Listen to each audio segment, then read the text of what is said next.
Call to order the New Kent County Board of Supervisors, October 15, 2024.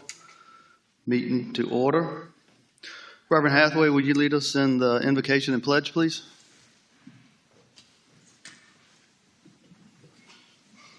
Please stand with me. Our Father and our God, how grateful we are to you for the privilege of living in this community and serving. We pray now that you bless our time together, bless our leaders. Lord God, we thank you for all the communities that are going through difficult challenges and for the people who have reached out to be a blessing to them, God.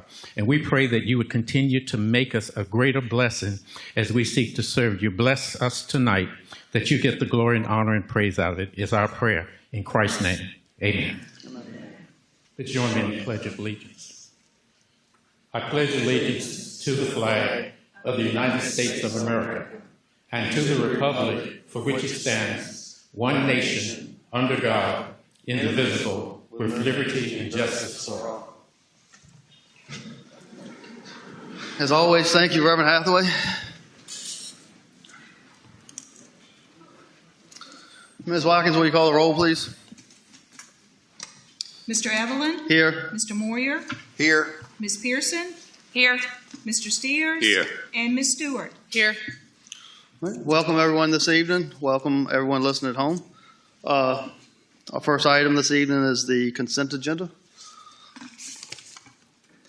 Assume everyone's had a chance to take a look at it. Are any corrections or concerns with the consent agenda?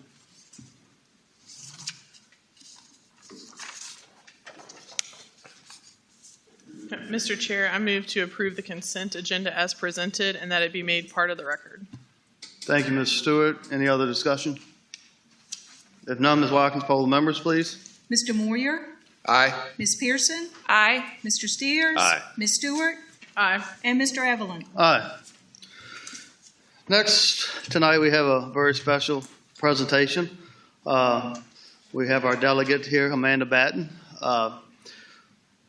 She's going to present a resolution celebrating the life of Patricia Paige, that the General Assembly did. So, Ms. Batten, the floor is yours.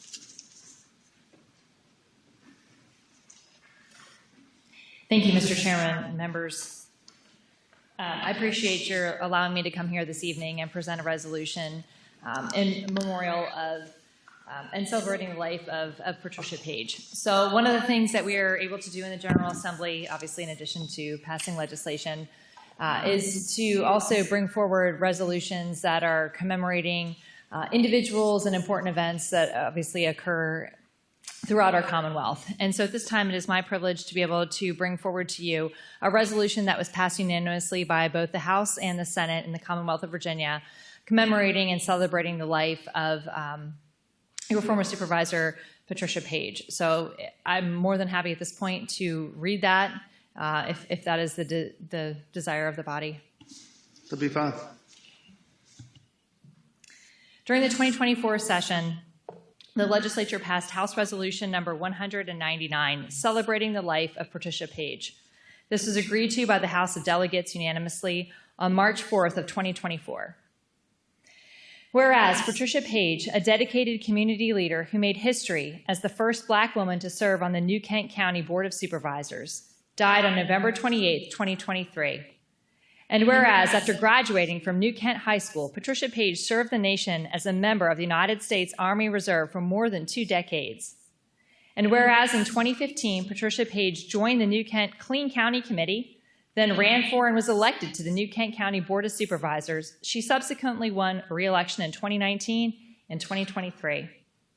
And whereas Patricia Paige represented the residents of District 3 with integrity and dedication, earning the admiration of her colleagues and constituents alike for her commitment to fairness and unwavering positivity. And whereas during her tenure on the New Kent County Board of Supervisors, Patricia Paige was a mentor to young people in the community and led efforts to include high school students on county committees.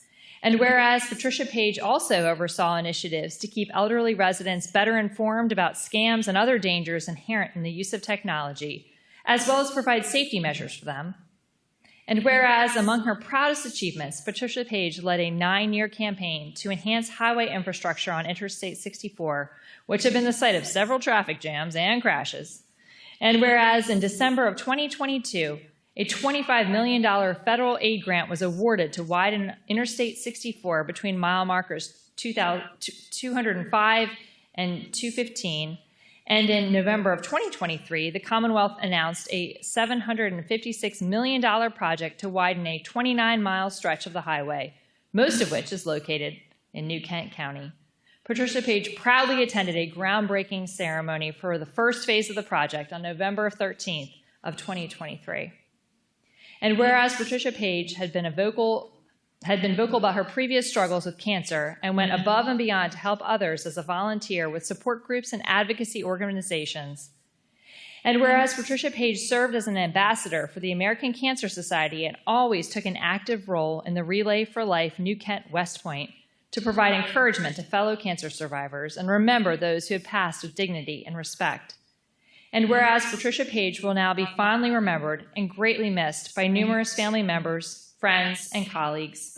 Now therefore be it resolved that the House of Delegates hereby note with great sadness the loss of Patricia Paige, a highly admired member of the New Kent County Board of Supervisors. And be it resolved further that the clerk of the House of Delegates prepare a copy of this resolution for presentation to the family of Patricia Paige as an expression of the House of Delegates' respect for her memory. Thank you. Ms. Paige's mother and sister are here. Please, Ms. Paige, please come forward. Anybody else with the family? Come forward. Thank you. You want to get a...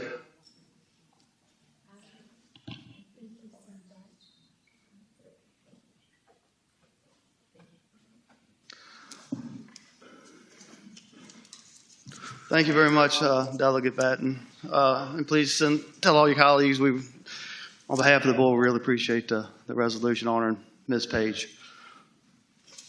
And I think everyone in here now can tell you that 64 needs to be widened really bad and quickly because 249 and 60 are a nightmare, even during the weeks now. So at the end of the day, it's always this board's fault that 64 is backed up.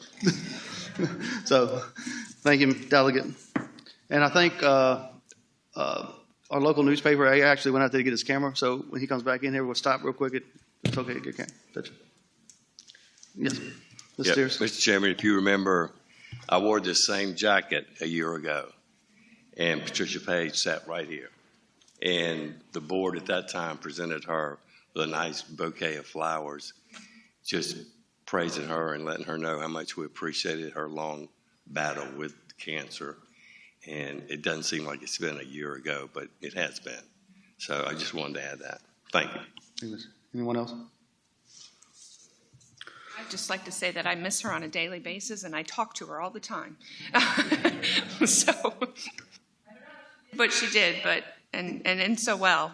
She was just a wonderful person, and I think, Mr. Steers, you called her Mrs. New Kent, and when the dedication ceremony occurred, you said Mr. Trout was Mr. New Kent and she was Mrs. New Kent. That's right. So, thank you. Okay. And she was the type person that when she and I didn't agree on anything, I knew just to go ahead and be quiet because you might as well throw up the white flag because Patricia Paige was going to win, you know.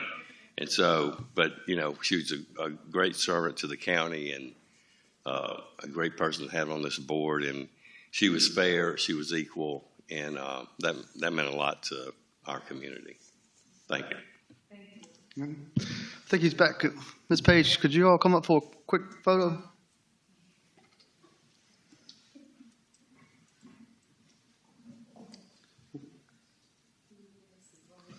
Yeah, Ms. Batten, Delegate.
Next, we have the residency administrator's report. Mr. Wynn. I'll switch. I'll just go to that now.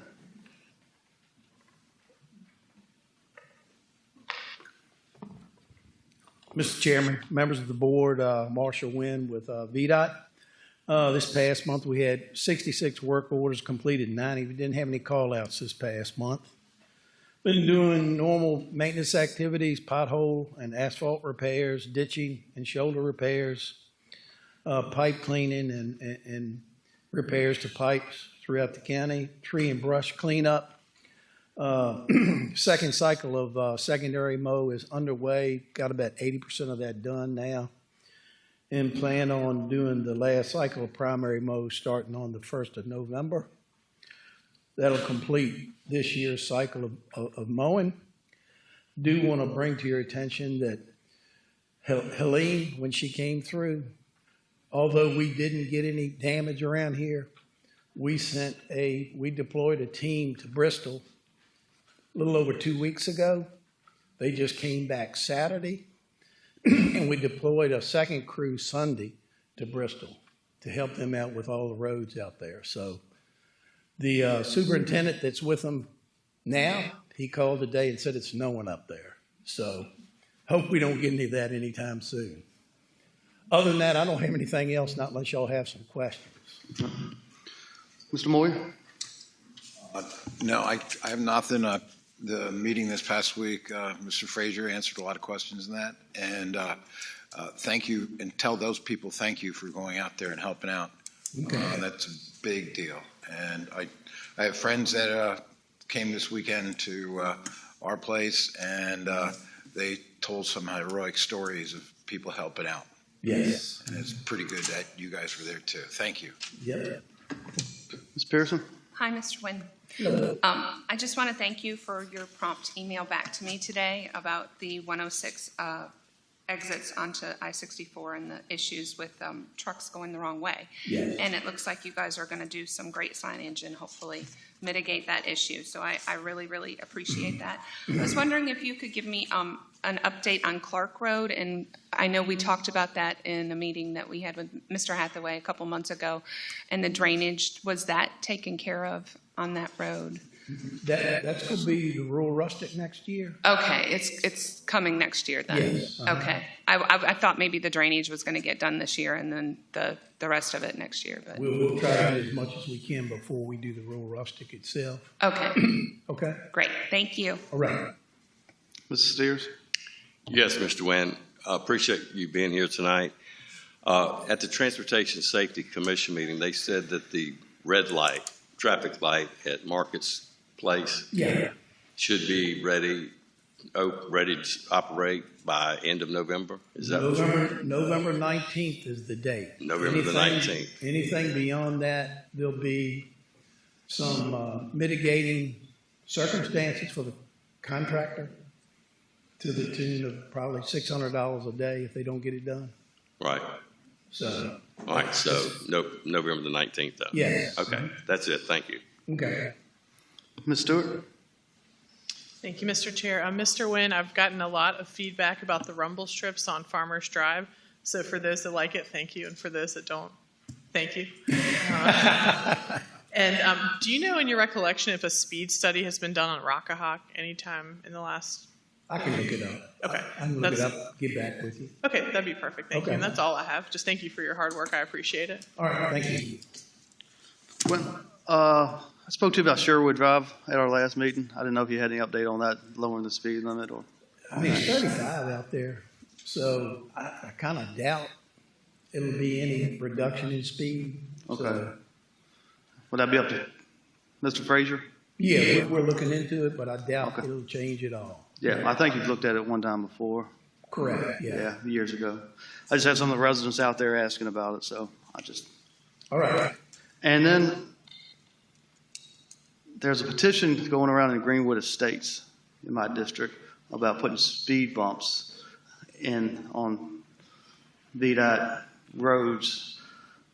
I'm supposed to get that. I was supposed to get it today. I didn't get it. They said all the signatures, but is that typically something VDOT does, and most time VDOT will put speed bumps on. No, I mean, that's a traffic calming type of thing that the residents would probably end up paying for in the long run. But when you think about snow and delivery trucks and everything coming there, it's not a real good idea. The best thing would probably be to put the $200 fine signs in an area like that.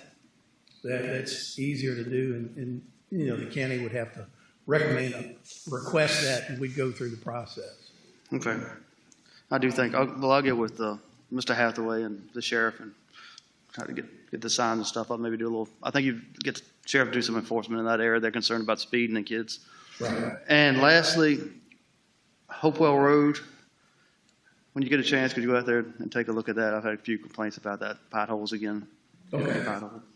Hopewell Road. Okay. Thank you. Thank you. Next is the citizens' comment period. Anyone signed up?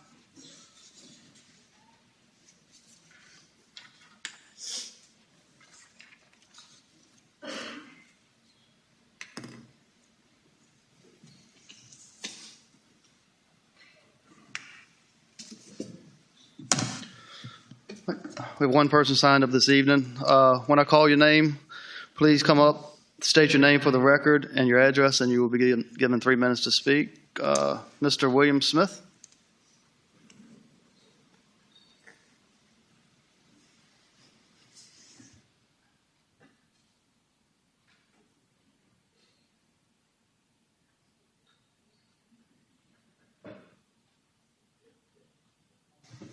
Good evening. My name is William Mark Smith. Address is 4240 Hollywood Road, downtown Brownsville. I want to speak about with VDOT. I had some things brought up to me about this. We need a road sign on Farmers Drive, about 3 miles from New Kent Highway, headed east toward West Point. It's a bad curve where Farmer Drive intersects with Hollywood Road, and it's a lot of traffic, and people are coming fast from both directions. It's hard to turn. You start turning, a vehicle will come down the hill driving fast, and it's hard to make that turn because you can't see the traffic coming at you. It's a safety problem. And the second one is Hollywood Road. Mount Olive Church is located in a curve on a hill where the driveway is. And across from that driveway, it's another driveway to the Catholic monastery. I'd like to see the speed or some kind of sign erected to let people know there's a lot of traffic, and it's a hazard when people come through that fast. A lot of people coming to Brownsville right now because of the Halloween season, and I won't call in the names what's going on in the area. But it's a big problem when you're trying to make a turn, going to the church or leaving the church. So I'd like to see some sign. And also I'd like to see some help on the project I've been working on, along with other people for a park in that area in Brownsville. Thank you. Thank you, Mr. Smith.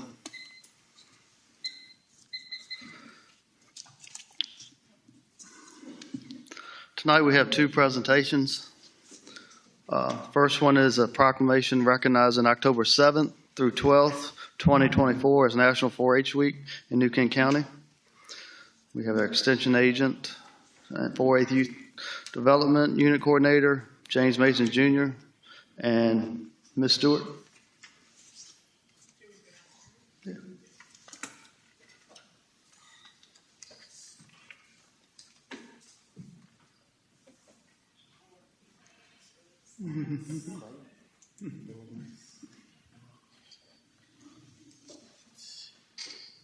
All right. Whereas 4-H is a community of young people learning leadership, citizenship, and life skills, and whereas 4-H is one of the largest youth development organizations in Virginia and the largest in the nation with over 6 million young people, and whereas 4-H as part of the Virginia Cooperative Extension System is a program where young people learn experientially through opportunities that provide them experiences, connecting to their communities, being well-informed and engaged in civic affairs, developing leadership skills, and preparing for college, work, career, and life. And whereas throughout its history of more than 120 years, the 4-H program has developed positive role models for countless New Kent citizens, and through its innovative and inspiring programs, continues to build character and instill values that continue to make New Kent County great. Now, therefore, be it proclaimed that the New Kent County Board of Supervisors does hereby proclaim October 7th through 12th, 2024, as National 4-H Week in New Kent County, and urges the people of this community to take advantage of the opportunity to become more aware of this special program that enhances our young people's interest in their future as part of the New Kent County 4-H Youth Development Program, and to join us in recognizing this unique partnership between our county and our state university system.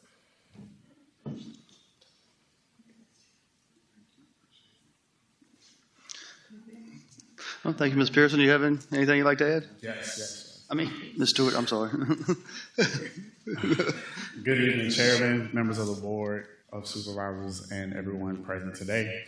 On behalf of 4-H and the youth in New Kent County, I want to express my sincere gratitude for this proclamation recognizing National 4-H Week. It is an honor to accept this on behalf of the program that has been positively impacting young people for over a century. As many of you may know, 4-H empowers young people with the skills they need to lead for a lifetime. From agriculture to leadership development, citizenship, and STEM, 4-H provides young adults with hands-on learning opportunities that help them grow into responsible, compassionate, and confident leaders. Here in New Kent, 4-H plays a vital role in shaping the next generation through our clubs, school programs, special events, camp. We are building skills that not only benefit our young people, but also strengthen our entire community. When our youth learn to be engaged citizens and take an active role in solving the challenges we face today, we all benefit. By supporting 4-H, you are helping to create a brighter future for New Kent County. I would also like to thank the parents, volunteers, educators, and partners who make 4-H possible. Your dedication and passion are the heart of this program, and your support allows us to continue growing and providing opportunities for youth in this county. Lastly, I want to highlight our 4-H members themselves. Their energy, creativity, and drive are inspiring, and they truly represent the promise of a brighter tomorrow. Thank you once again to the Board of Supervisors for this proclamation and for your continued support of 4-H and the young people in our community. Together, we are helping build leaders who will make a difference both today and in the future. Also, I would like to introduce to you our new ag agent for New Kent County, Luke Gladden, which I'm pretty sure he has something to say. Thank you. Good evening. It's a pleasure to meet you all. As James said, my name is Luke Gladden, and I'm the new Agriculture and Natural Resources Agent for New Kent and James City County as of August of this year. For some background, I studied at North Carolina State University, where I got a Bachelor's of Science in Environmental Science with a focus in entomology. So any questions on insects, I'll be happy to take. Some organizations that I've already started working with include the Master Gardeners, the Master Naturalists, the Colonial Soil and Water Conservation District, as well as working on the pesticide applicators certification for New Kent and the surrounding areas. Overall, I'm looking forward to working with 4-H with James, as well as implementing my own programs covering topics such as lawn care, pruning, and a bug fest, which I hope to get started. But yes, thank you for your time, and thank you for listening. Welcome.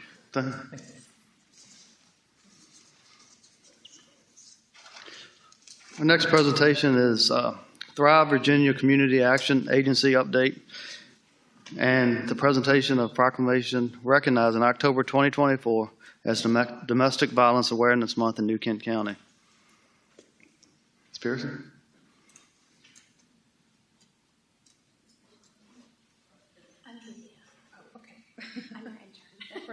Right, okay. All right, this is a proclamation for Domestic Violence Awareness Month. Whereas domestic violence is a serious crime that affects people of all races, ages, gender, and income levels. And whereas domestic violence is widespread and affects over 4 million Americans each year. And whereas 1 in 3 Americans has witnessed an incident of domestic violence. And whereas children that grow up in violent homes are believed to be abused and neglected at a rate higher than the national average. And whereas domestic violence costs the nation billions of dollars annually in medical expenses, police and court costs, shelters, foster care, sick leave, absenteeism, and non-productivity. And whereas only a coordinated community effort will put a stop to this heinous crime. And whereas Domestic Violence Awareness Month provides an excellent opportunity for citizens to learn more about preventing domestic violence and to show support for the numerous organizations and individuals who provide critical advocacy, services, and assistance to victims. Now therefore be it proclaimed that on this 15th day of October 2024, the New Kent County Board of Supervisors does proclaim the month of October as Domestic Violence Awareness Month and encourages the citizens of New Kent County to work together to eliminate domestic violence from our community.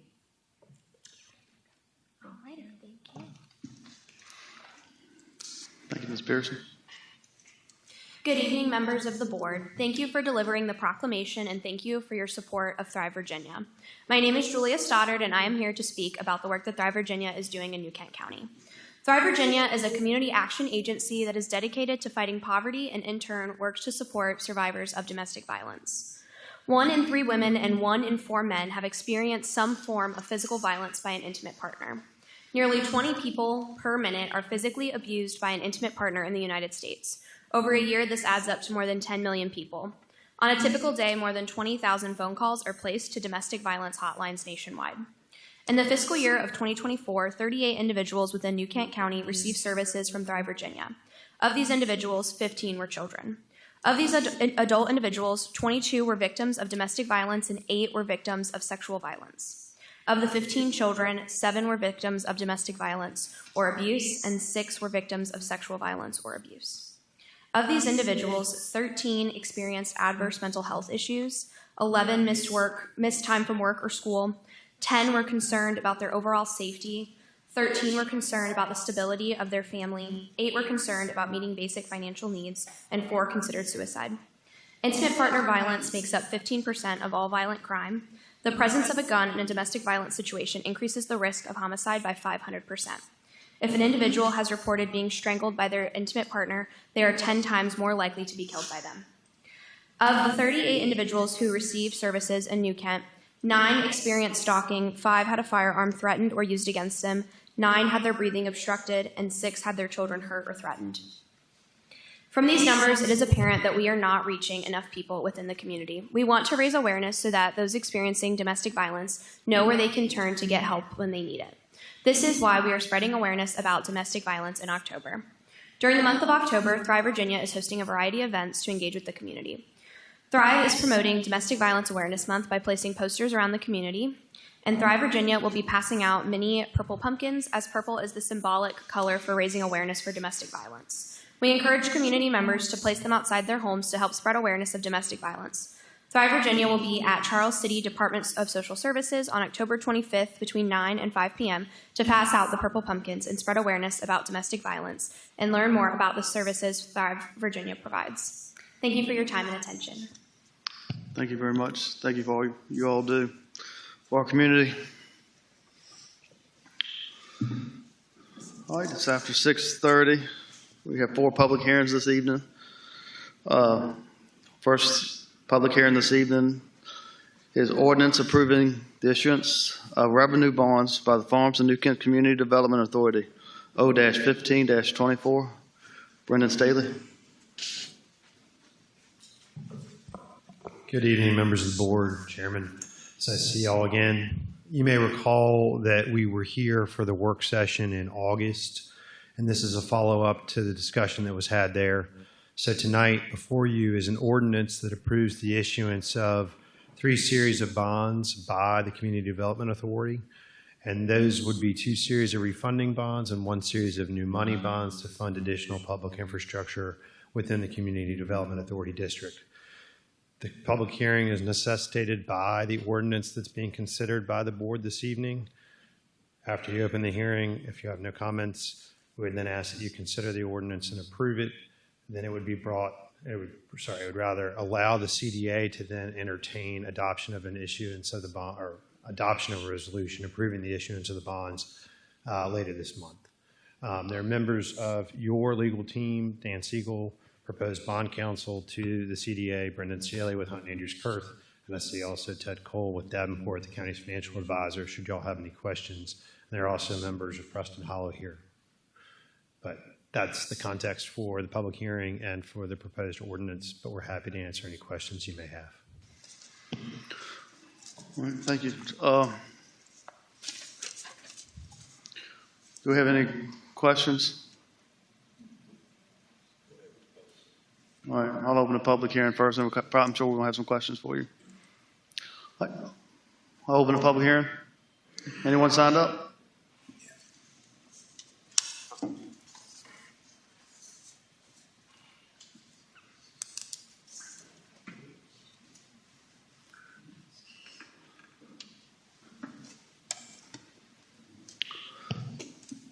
Again, when I call your name, please state your name and address for the record, and you'll be given 3 minutes to speak. First is Mr. Andrew Shine.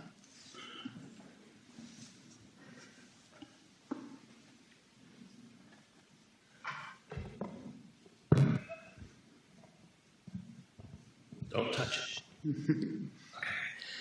Good evening. My name is Andrew Shine, 8064 West Lord Botetourt Loop, New Kent, Farms in New Kent, which is Land Bay 5, and I am in Section 1, which is Magnolia Run. I am here today to show my support for the approval of this ordinance. So let me share some of the things that have gone over there. I moved here 6 years ago, which was just about the same time that Preston Hollow came in. One of the first things that Preston Hollow did is they had to come into Magnolia Run, which was Section 1. And over $250,000 worth of work had to be done at their expense, not the HOA's expense, because sidewalks were done incorrectly. The ramps were not at ADA prescribed angles. Some of the other sidewalks were actually starting to crumble. So we were able to go to them, and at their expense, they came in and fixed all that stuff. And I'm glad to say because of that, Magnolia Run is now under VDOT supervision. It would not have happened otherwise. Some of the other things that happened. We have a beautiful residence clubhouse. Great room, holds 249 people. We have a junior Olympic swimming pool, 2 pickleball courts, 2 bocce ball courts, state-of-the-art gym, all thanks to Preston Hollow. And I believe the residence clubhouse actually was done a year earlier than what was prescribed in the PUD. So we actually got that earlier. In 2019, we had 155 homes. Today, we have 612 either complete or under construction in the groves. That's just the groves I'm talking about. And now we have to talk about the arbors, which has a significant, I think they're 3/4 of the way done.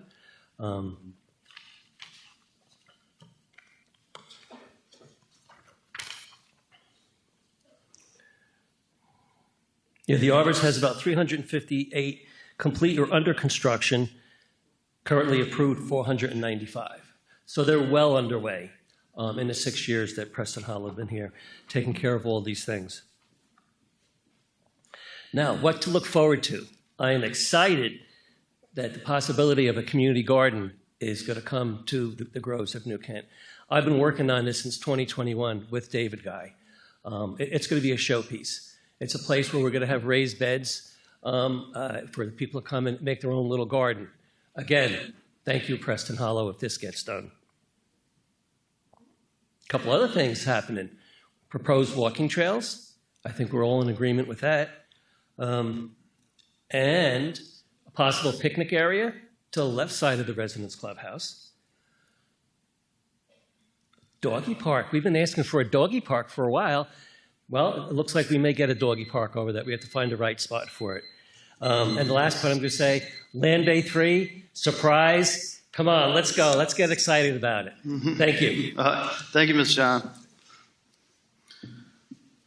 Next, Scott Stableford.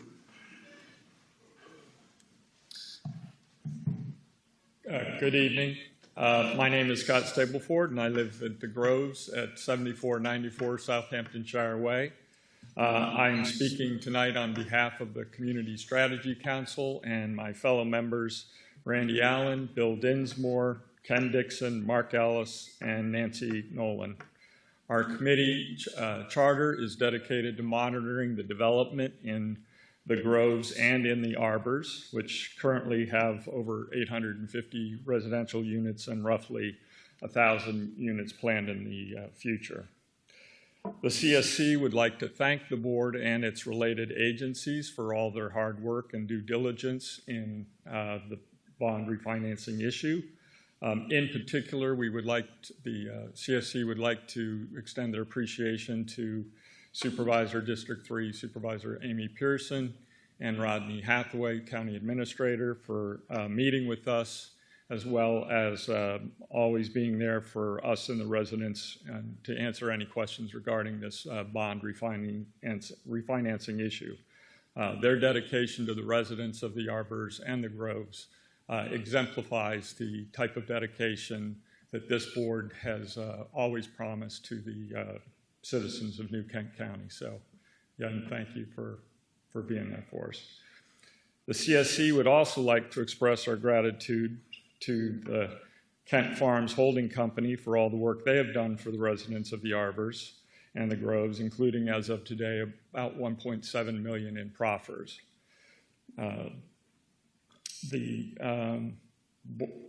CSC has been encouraged by the committee by the commitments and representations that the Kent Farms Holding Company and their representatives, Preston Hollow, have made to this board regarding the future improvements and amenities in the Arbors and the Groves.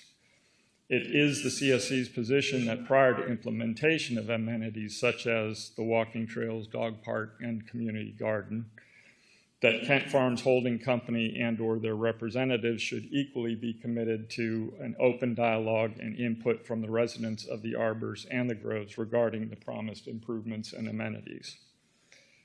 In conclusion, based on the premise that the Kent Farms Holding Company and/or their representatives will honor the commitments and representations they have made to this board during the bond negotiations, the CSC recommends that this board approve the bond refinancing request before them this evening.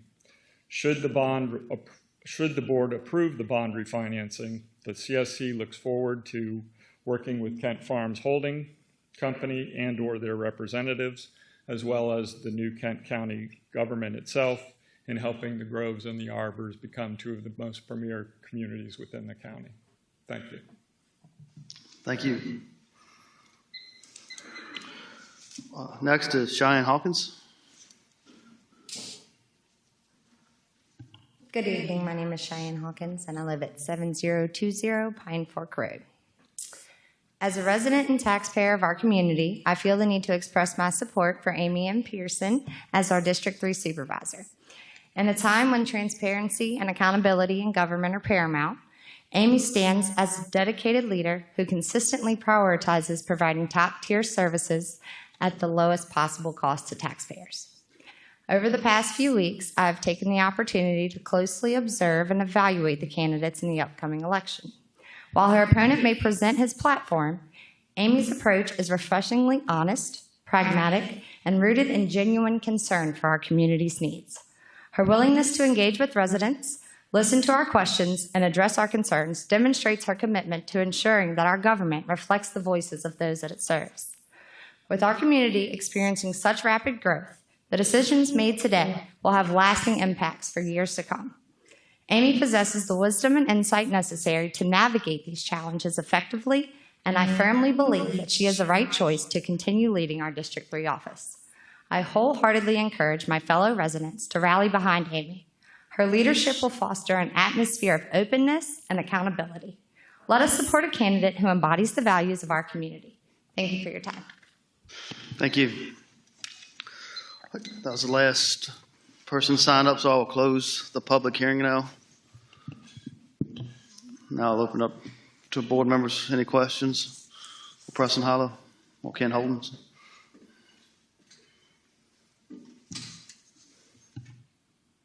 Mr. Chair, I don't have a question. I just wanted to echo, I know I said this to you guys before, but I really just appreciate going through this whole process and getting us, especially the new members, up to speed with what has happened, where we were, where we are now, and what this could mean for our community. So I appreciate that, and I appreciate the folks from the Groves, Mr. Shine, talking to us and making sure for someone like me who is not from that side of the county knows what your priorities are. So just appreciation. Thank you, Ms. Stewart. Anyone else? Ms. Steers? Yes, Mr. Chairman.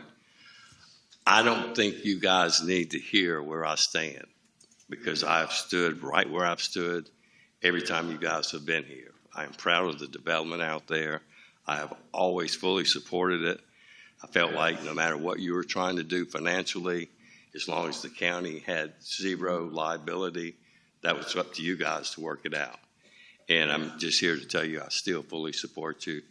And I miss my little buddy, David Guy. Thank you. Thank you. Mr. Chair.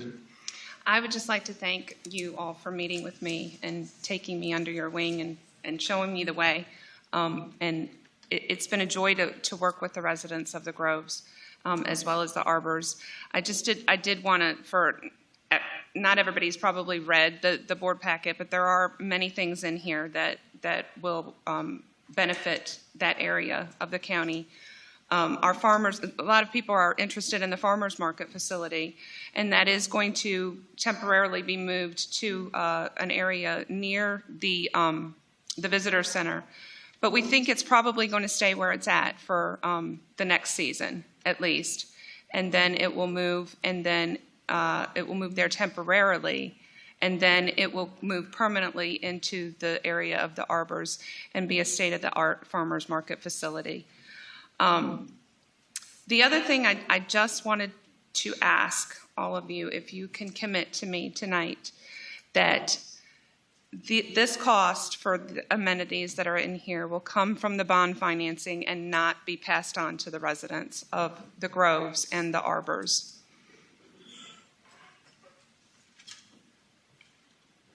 Ramiro Albaron from Preston Hollow Community Capital, Managing Director, Co-Head of Investments, and been running this project for, I don't even know how many years now, but I can absolutely assure you that this is the promises that we've made, we're making in writing, to address, some of the comments. We're making that commitment, and that cost is coming from us, and we are not adding any capital charges, to the HOA or to any of the residents.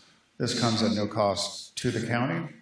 This also comes to no cost to the residents of the community as well. So absolutely, not only do you have my verbal assurance of that, it's actually in writing as well. And we do have a letter of intent from a grocer. We do. It's been executed, and we've already received the first draft of the purchase and sale agreement. We're waiting for the exhibits, but that conversation continues to go very well. And we're not announcing the name of it tonight. We're waiting for them to. Right. I'm sorry, cannot, but I think everybody knows. I'm just, I just wanted to say we're not formally announcing it this evening. So. Thank you very much. Thank you. Well, obviously, I've probably been your harshest critic. No question. I do think we've come a long ways from where we started. And I want to thank Ms. Pearson for all her work and you all reaching out with the residents. Still not 100% crazy about the financing. I spent a lot of time working with our financial advisors and our attorney, but I feel like y'all made the commitment and the residents support it, so I can support you. decision now. So thank you all for doing all the work you've done with the staff, board, and the citizens. Ms. Pearson, you got a... Mr. Chair, I'd like to make a motion to adopt ordinance O-15-24, approving the issuance of revenue bonds by the Farms of New Kent Community Development Authority. Thank you, Ms. Pearson. Is there any other discussion? If none, Ms. Watkins, poll the members, please. Ms. Pearson? Aye. Mr. Steers? Aye. Ms. Stewart? Aye. No. Mr. Moyer? Aye. And Mr. Evelyn? Aye. Motion passed. Congratulations.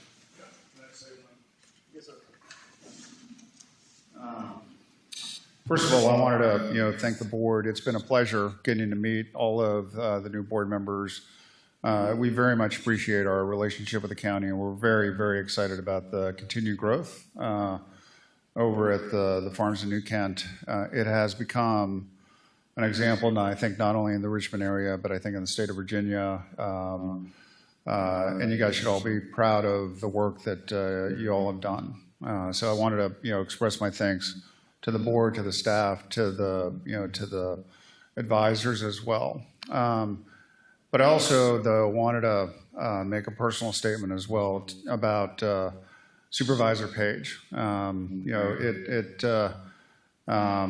She was our very first person to meet here at the county, and we were very scared when she was a fierce advocate, for the residents and for her constituents and for everyone around her. But as we got to know her, we understood that she wanted to fully understand. She, appreciaed absorbing that and making sure that she could explain it to her residents. We miss her very dearly. I called her a personal friend. So I wanted to say that after the board had taken action, but Miss Paige is severely missed. So, but it's been a pleasure, to meet her replacement, and but I wish the board the best. And again, thank you very much. Thank you. So we probably won't be seeing you for a while at the board meeting, right?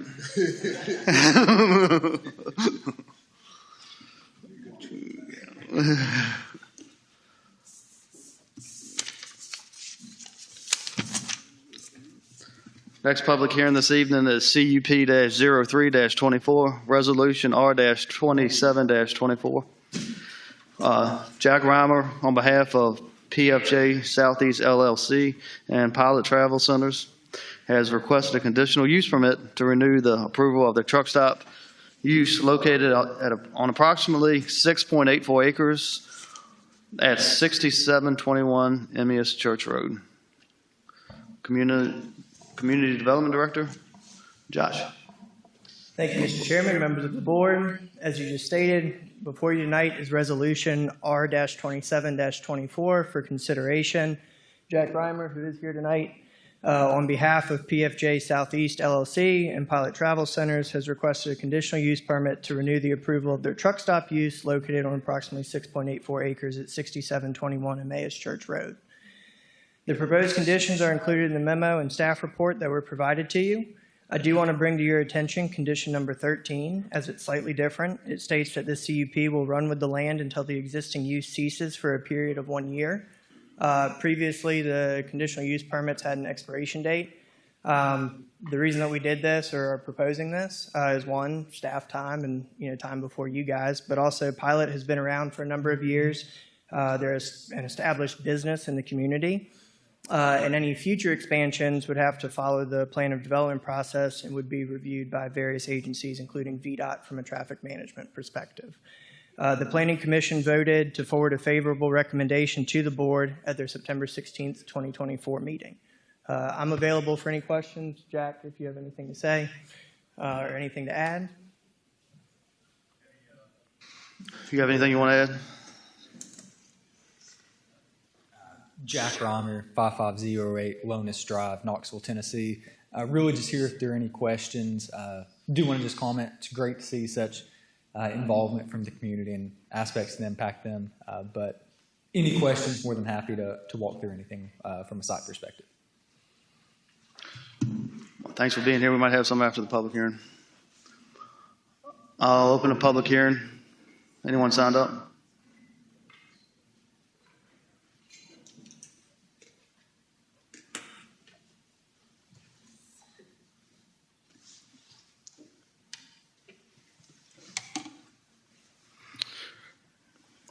One person signed up this evening, Mr. Fred Shaw.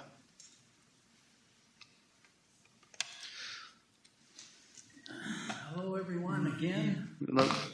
We were here 20 years ago, we were here 10 years ago, and we're here again on the same proposal.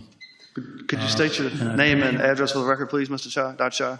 Pardon? Could you state your name and address for the record? Oh, Fred Shire, manager for SPF and Theater Squares, which are the surrounding properties around Pilot. Thank you. So, like I said, we were here 10 years ago, we were here 20 years ago, and we've got the same conditional use permit. And now, do you have a copy of the letter? Does everybody have a copy of the letter? Anybody need a copy? The letter that you sent? Pardon? The letter that you sent? Yeah. Yes. So you pretty much know what we're dealing with. That Pilot has requested a temporary permit for 20 years now. They haven't changed anything. It's the same permit that they had for 20 years. Contrary to the site plan filed by Pilot at this location, Pilot does not have an exit at traffic light located at Jamesboro Burrell Lane and Route 106 that provides for a left and a right turning lane. They say they do. It doesn't exist. I drove by it again today. There is one single lane for trucks coming out, and it is pretty much of a jam. At least it was tonight at 6 o'clock when we were passed by there. This does not comply with ordinance section. I can read it for you, but it's in the paper.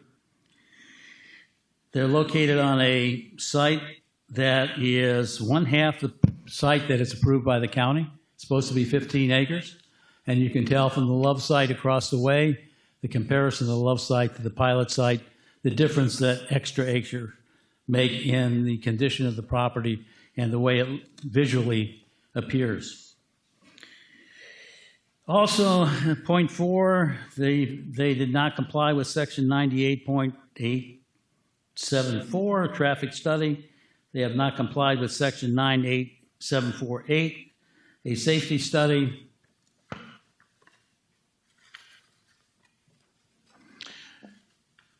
They have not complied with section 98-874, which is the impervious area is not to exceed 70% of the total parcel, and they're much over that. They have not done a traffic study as according to resolution R35-14. They allow truckers to park in areas that are unpaved, and there have been complaints about this. The whole purpose of having a paved area is to prevent leakage of fuel and contaminating soil that would require remediation and could cost considerable amount of money in order to do this. So I would object to Pilot's continued use of this parcel. They've had it for 20 years.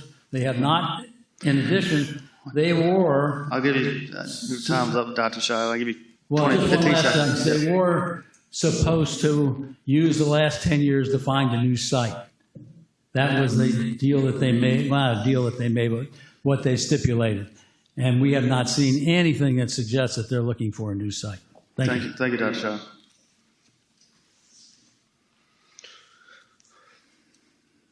That was one person signed up, so I will close the public hearing. If I may, I know beforehand, but I think I was on that list as Well, well. you can speak because you were representing. So I guess first off, we push back that we've not complied with the items. More than happy to answer any questions. With the code that was referenced, I do just want to highlight that Pilot's a Berkshire Hathaway company. Our primary priority is having a safe site, a site that works for our customers, for Pilot, and for the community as well. So more than happy to answer any questions. Like I said, I know that whenever we went through the initial process, we would have completed all those items, and more than happy to address any questions or comments from the board. Yeah. Anybody have any questions or comments? Mr. Chair, I would just like to, so are you saying that there is the extra turning lane that is referenced? So and was there a traffic study done? So there would have been a traffic study done initially for the renewal of a CUP. Wouldn't typically be something that would be included at this point, 20 years down the road, without something to warrant it. I was at the site, like I said earlier today. I did not notice if there was a second lane exiting the site. It's a very wide access, so I would say if it's something that the board wants, we could obviously update the striping. But as far as functionality, I was out there from about noon until driving over to this meeting and didn't see any issues. And I'll just say that I use both of those, the Loves and the Pilot, quite often, and I don't recall there being an issue. However, as you know, 64 is being widened right now. Correct. So I can see where there is a potential during this time of the widening, it being an issue. So if you could do that, of course, do some sort of study there to mitigate that. I think that would be a good faith effort.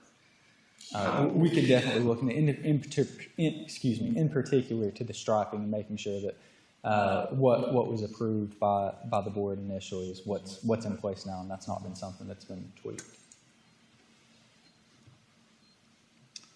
Mr. Chairman. Mr. Moore. Thank you. I'm looking at the site plan right now, and it says for a right and left-hand turn, there actually is nothing. This site plan, of course, was done before Love's was even there, so there's no forward. There's no forward lane at that intersection coming from the Pilot. So now, is that not a VDOT road then that goes back in there? Based off how the short extent of it, I would not anticipate that would be a VDOT road. Okay, so you'd be asking for a private company to do a traffic survey of that? If we're needing to get a traffic study. Like I said, based off operating for 20 plus years at this point, wouldn't anticipate that one would necessarily be needed, but if that's something that the board would like to see, it's something we could obviously get in the works. But I also went by there today, and as Dr. Shai said, there is no right-hand turn lane. It is looks like a fire lane with yellow striping. And that's from the intersection to the first entrance, and then from that entrance back is again another basically fire lane. And the last time you talked to the Planning Commission for us, I went by there on the way home, and there was a truck sitting right there on that. So that's a real problem. I don't know if it, how that has to be mitigated, because there should be a left-hand turn lane there, because now there is a forward. There could be a forward way to go to Love's, because somebody might be going to Love's from Burger King, and so that's not really, those three lanes are not there. So there would at least be arrows needed for a forward and a left-hand turn. So typically the setup would be like it's on the page, except it would be a left straight, correct? Or and so we wouldn't have three dedicated turns. Right. I'm not saying that, but so the other lane is not dedicated for that, and that's what it should be. So that might just need to wipe out that, excuse me, Chief, the fire lane area, so they know that it's a thoroughfare, not a parking spot. Yes, sir. And I would say that's, I think, part of the purpose of it being striped a fire lane is to prevent parking. Yes. And so that's there are signs up saying no parking. And from a business perspective, we don't have the ability to enforce. And so past that, having it marked off, would be looking for the local police offices to be able Oh, we to- understand that. We would not want you to go. Your safety is paramount. We know the sheriff is very willing to execute those type of needs, but thank you very much. Yes, sir. Ms. Stewart? I just have a question, I think for probably Mr. Hathaway. Any of the improvements or changes that we're looking at doing to accommodate any new businesses, will that affect, specifically talking about any of the road changes that Ms. Inman had planned, would that affect anything on this site? I don't believe that it will impact anything on the Pilot property. I believe it is being looked at the potential lanes in front of Pilot, but it should not impact. We won't need any additional right-of-way, or no improvements are planned on Pilot's property. Okay, thank you. I do know 10 years ago when you were in front of us, I don't think it was you, but they did do a lot of, reconfiguration to make the trucks getting off, being able to get off 106 a lot better. Trucks going around back. I think you probably remember that, don't you, Sheriff? It was a nightmare, but that did help a little bit. But like Dr. Shire said, there is no turn lane there. I do know that. So, and legally, I don't know what we really can do.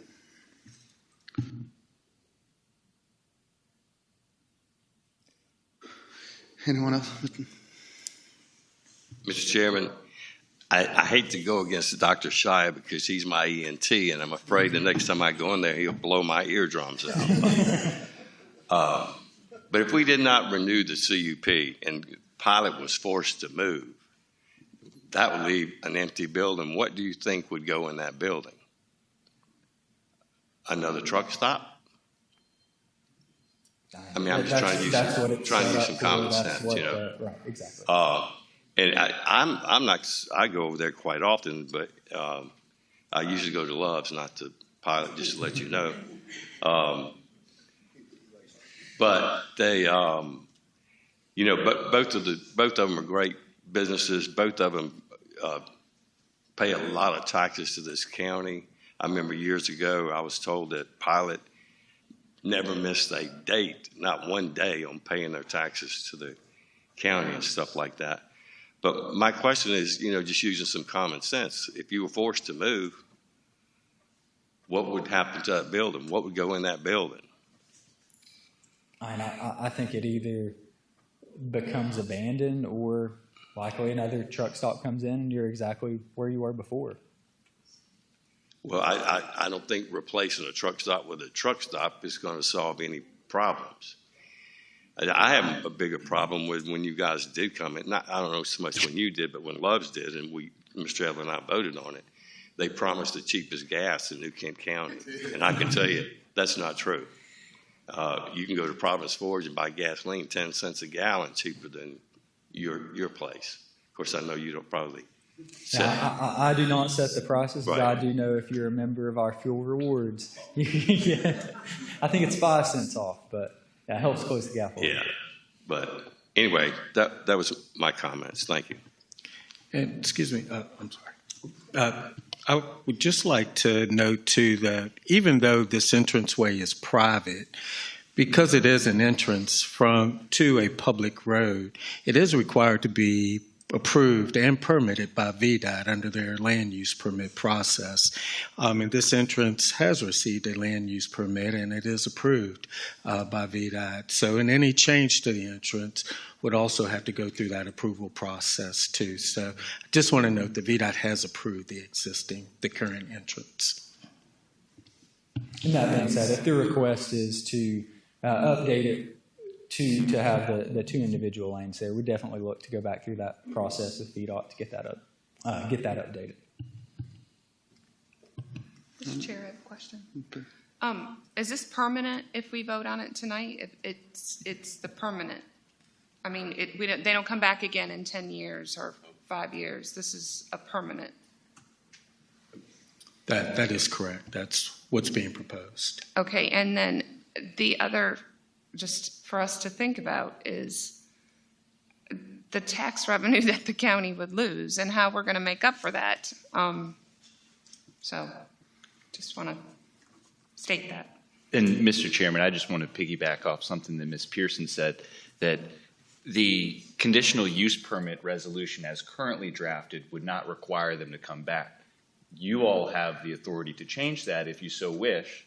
You also have the authority to add additional conditions as long as they're relevant to mitigating the impacts of this specific land use. And besides from those two things, once a conditional use permit is issued, the conditions that are a part of that CUP, if they're violated, staff could bring them back before the board to take away the CUP, to enforce the CUP conditions. So the CUP stays with the land? Correct. That's what it meant. Yeah. It's a question, Mr. Chair, based on what county attorney said. Has Pilot had any violations during their time with this permit that anybody's aware of?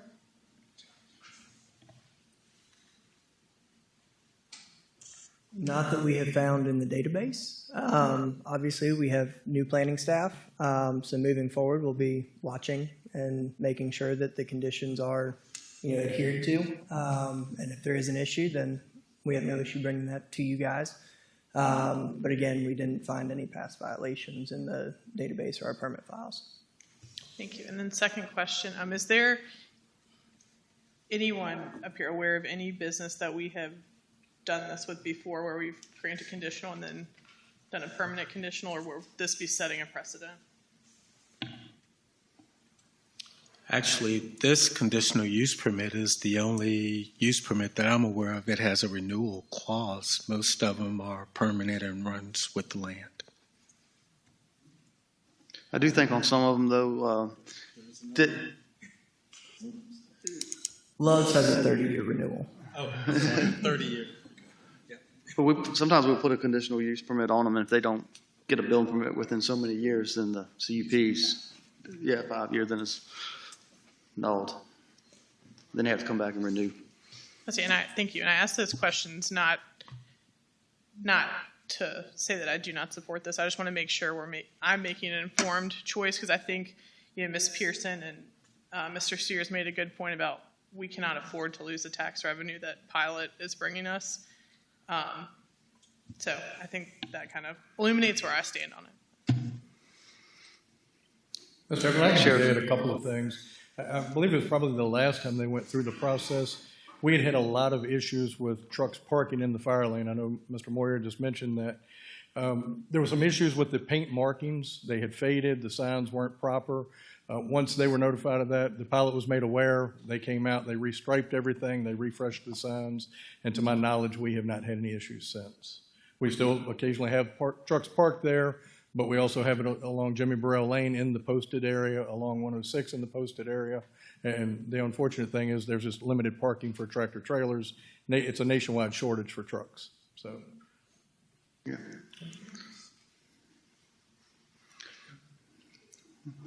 Anyone else?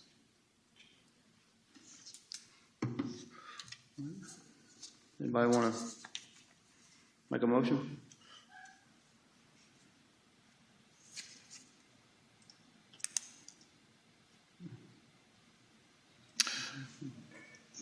Mr. Chair, I'd like to make a motion. I'd like to move to approve Resolution R-27-24. Thank you, Mr. Moyer. Any other discussion? If none, Ms. Watkins, poll the members, please. Mr. Steers? Aye. Ms. Stewart? Aye. Mr. Moyer? Aye. Ms. Pearson? Aye. And Mr. Evelyn? Aye. Motion passed. Next is public hearing FY 24-25 budget amendment, carry forward appropriations, resolution R-28-24. Mr. Lawrence. Thank you, Mr. Chair. Members of the board, the resolution you have before you this evening is to amend the FY25 budget for various carryovers from FY24. As some of you are familiar with, we handle this process every year for various open purchase orders as well as capital projects that are still ongoing or yet to begin. The full amount of the appropriation we are requesting this year is $59,413,577.90. I'm happy to answer any questions you may have. Thank you. I'll open the public hearing. Anyone signed up? No one signed up. I'll close the public hearing. Anybody have any questions or concerns? Mr. Chair, I'd just like to reiterate this. These are not new funds. These are funds that have been budgeted in previous years. Yes, so these were all budgeted for in FY24. Like I said, bulk of it is capital, and then there's a good portion of it that is existing for purchase orders for agreements we have in place at this point in time. Just wanted to reiterate that. Yeah.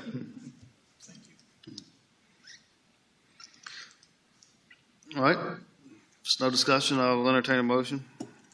Mr. Chair, I'll make the motion to adopt Resolution R-28-24, amending the fiscal year 2024-2025 budget by approving supplementary carry-forward appropriations in the amount of $59,413,577.90.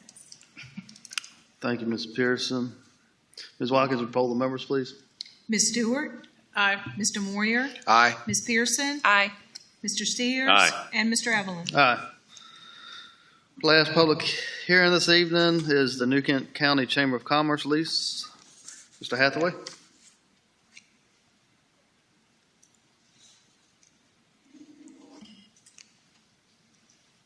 Thank you, Mr. Chairman and members of the board. You have before you a proposed lease between the county and the New Kent Chamber of Commerce to lease 200 square feet of office space at the Visitor Center located at 7324 Vineyards Parkway.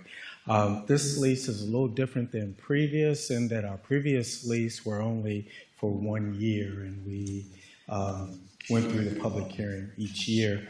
I am proposing to enter into a 3-year lease, which is allowed by the Code of Virginia, for the same amount. That is an annual amount of $1,200 for the 200 square feet of office space at the Visitor Center. Thank you, Mr. Hathaway. Thank you. I'll open the public hearing. Anyone signed up? No one signed up. I'll close the public hearing. Fellow board members, do you have any questions for Mr. Hathaway?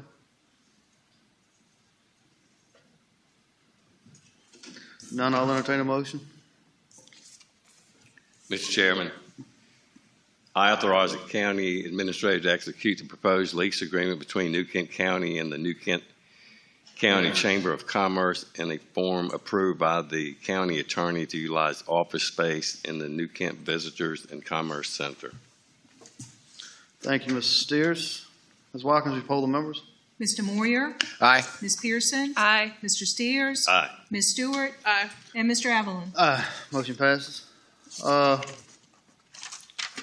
Next, the elected officials reports. Ms. Stewart?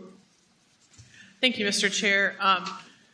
In preparing for this meeting, I thought about a lot of the collateral duties that we all have as board members, and a couple that have been occupying my time lately. One is the Central Virginia Waste Management Authority, which is an efficient and economical waste management and recycling program administrator. And why they're important to us as a county is they're our liaison between the people who provide us waste management, being waste management, and they assist us. Like, for example, when the compactor was down at Polish Town, they assisted us in getting that replaced quickly. And I'm our representative on that board. I'm on their executive committee, and we have a retreat coming up on Friday talking about landfills and what's next, because the thought about landfill capacity and reaching landfill capacity in our region is much more pressing than I anticipated before taking on this responsibility. And I say all this to say that it lends itself very well to our Clean County Committee's efforts in our recycling programs. And I am going to leave the date reminder to Ms. Pearson for this. But they are waste diversion efforts in tires, shredding, electronics that are not ending up in our landfills. So I think that's just an important point of transparency so that our citizens know how I'm spending my time as the representative on that board. And it's learning a lot about trash and solid household waste. And secondly, I'm also our representative on the Social Services Advisory Committee, along with Mr. Hathaway, and they are beginning their holiday assistance program. And that I'm sure most people are familiar with, but it's for Thanksgiving and Christmas assistance. So if you're a family that needs assistance, you can either call social services or apply online. And if you're someone who would like to assist families in the county, you can do the same thing to be matched. But the gifts are due November 21st for Thanksgiving and December 20th for Christmas. And specifically for Thanksgiving, those can always include cash, gift baskets, meals to donate for Thanksgiving. And for Christmas, you can sponsor a child, a teen, a senior with unwrapped gifts, gift cards, cash. I think I'm learning more and more that our social services team does a lot with a little, and they do a tremendous job. I'm not going to steal your Thanksgiving thunder, Mr. Steers, but they do a tremendous job supporting our citizens in the county and our citizens that might be the most vulnerable. So just want to give them a shout out, but reemphasize the importance of these two programs. And most excitingly, my office hours are tomorrow night at Station 4 at 6 o'clock, and I'll be doing that with School Board Chair Greg Reimer. So if you're in the 5th District and want to come and talk with us, you can do that. And if you can't make that, you can always email, call, or Facebook me. So that's all, Mr. Chair. Thank you. Thank you. Mr. Steers? Yes, Mr. Chairman. A shout out to the Colonial Downs staff, especially the general manager. The last week of horse racing, I went over and talked to them about coming up with some type of plan to eliminate all the flies after the horses leave. If you can imagine what it's like, especially if you live in the Brickside or the Oakmont areas. I mean, it's just, last year there were thousands of flies. And anyway, they did a great job this year. Can you imagine the job of removing horse manure for a living? So if you think you have a hard job at work, consider the job that these guys have to do. Also met with Oakmont Villa's annual meeting last week. Ms. Stewart and Amy Inman and I had a Zoom meeting with CSX executives last week to start the process of adding signal crossings at Rockahawk, at the campground, or at the trailer park, at Ed Allen's campground, and then the Native American church that's on Highway 60. So I think there's some hope there.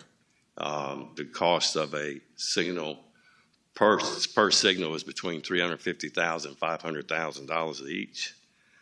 So of course, you got to figure out where you're going to get the funding for that.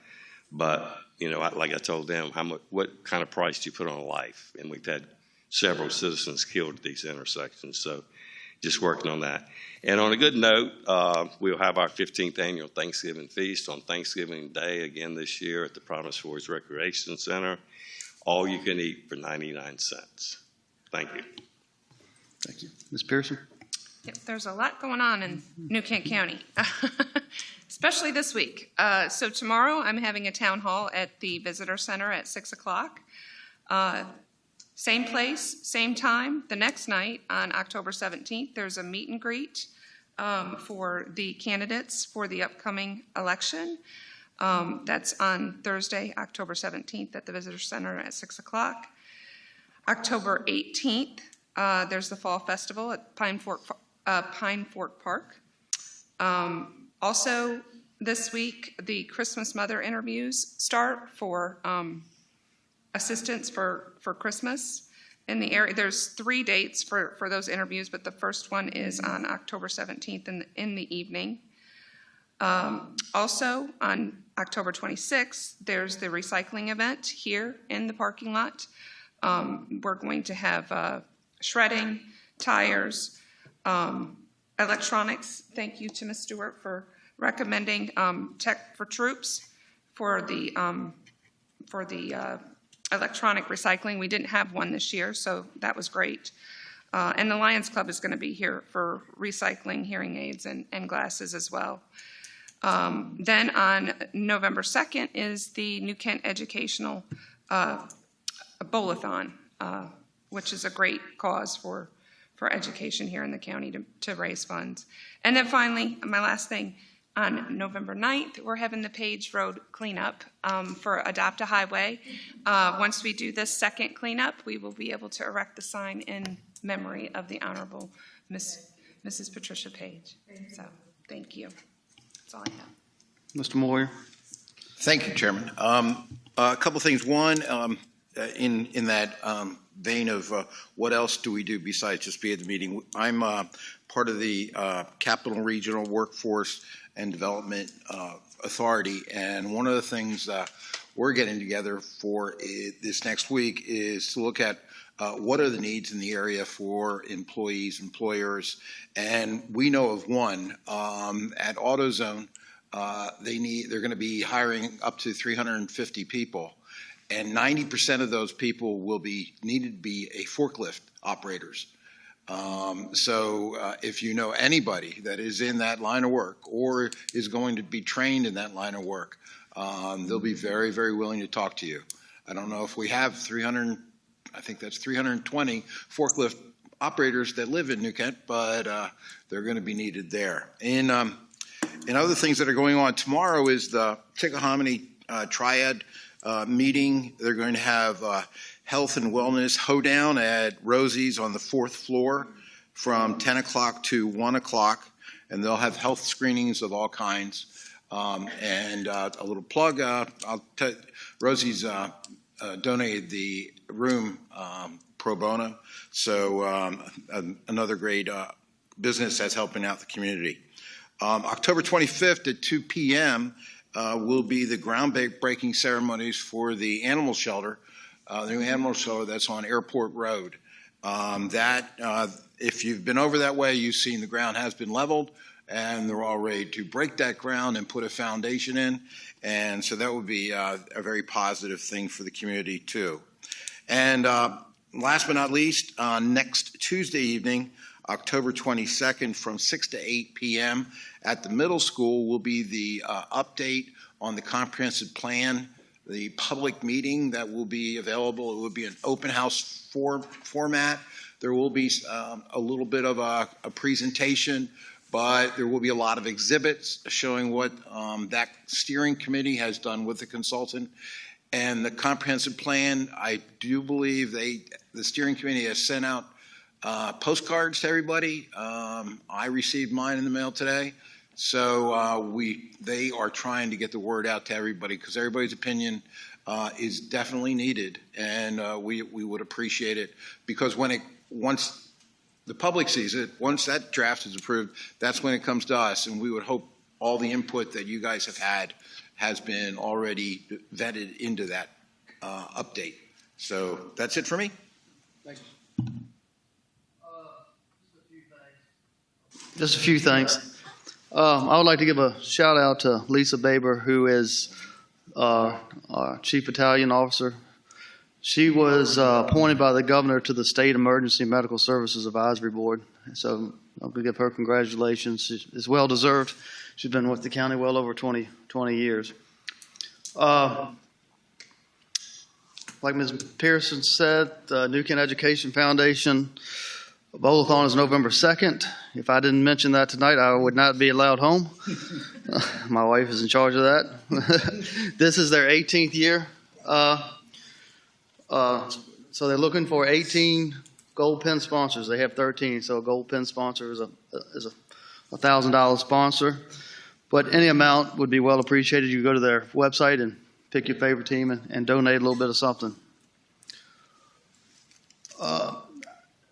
We're going to cancel our budget retreat that was scheduled for next week. Reschedule that in spring probably. We had a meeting with the schools. I was asking the board this evening, I don't know what's the desire, but they just get the school board, the schools just kind of give us a date, and I think I feel like we ought to all get together and give them maybe 3 dates where we can make a tour of the schools. So I don't know. I think they want to do something in November. So would that work for? Maybe looking at a date. Have it before the 20th. Okay, my knee gets cut on the 20th. Okay, so I'll be out for a little bit. Does everybody have their calendar so we could give them a couple dates?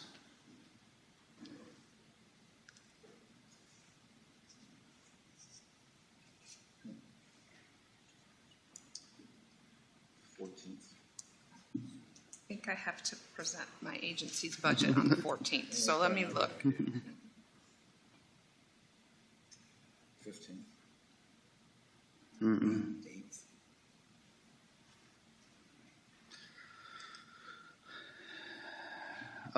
I'll throw out a date here. 18th. Done. That's fine with me.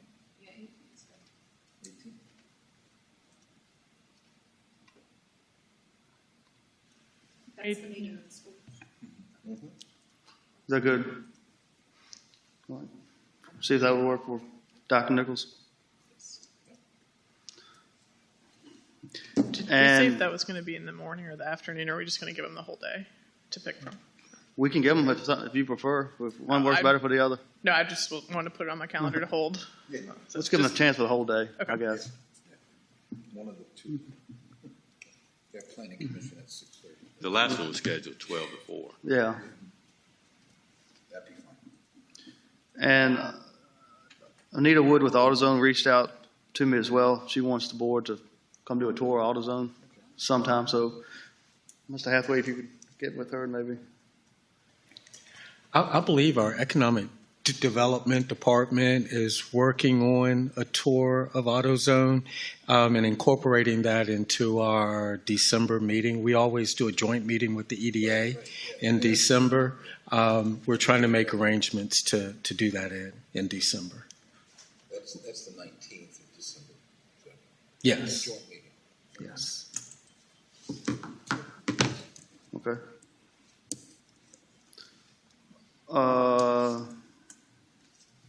And that's all I have. Staff reports, Mr. Hathaway. I would just like to thank all those that were involved in another successful Faith in Blue ceremony last Saturday. Big appreciation to our faith-based community, our clergy, our Parks and Recreation Office, and our Sheriff's Office. We had a great turnout and really showed our support for our Sheriff's offices.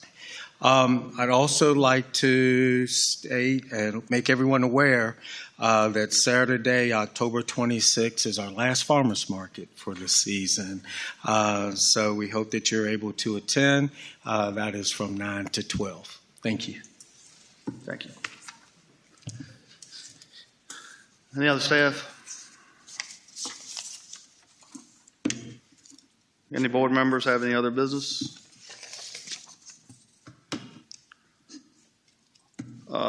Appointments delegated by district. Any? Appointments not delegated by district?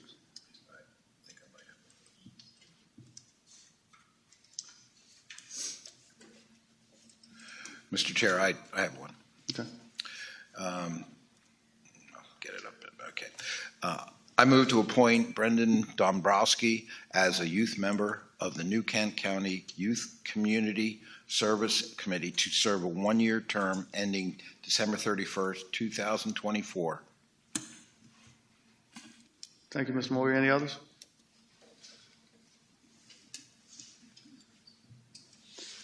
If none, Ms. Watkins, will you poll the members of the boards and commissions not delegated by district, please? Ms. Pearson? Aye. Mr. Steers? Aye. Ms. Stewart? Aye. Mr. Moyer? Aye. And Mr. Evelyn? Aye. Anyone have any two regional boards and commissions?